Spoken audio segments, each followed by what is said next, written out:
سلام هموطنان گرامی، امید که جور و صحتمند باشین. امروز با یک خبر بسیار خوب همراه شما هستیم.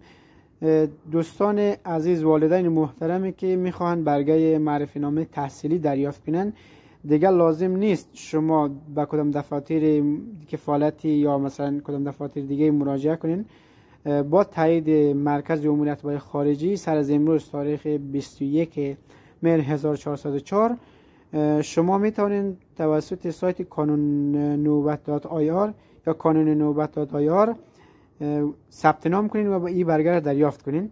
روشش این قسم است که فامیلای محترم، والدین محترمی که هر یک از والدین فرق نمیکنه پدر یا مادر که دارای برگه دارای مدارک اقامتی معتبر باشن، چه پاسپورت خانوار داشته باشن، چه پاسپورت عادی که دارای ویزه معتبر باشن و یا اونایی که کارتای آمایش 19 دارن.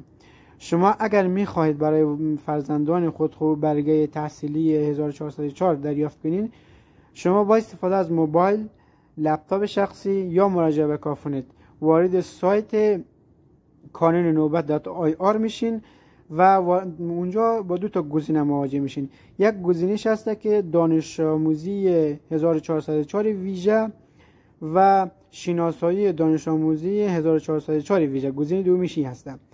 یا با چی معنا؟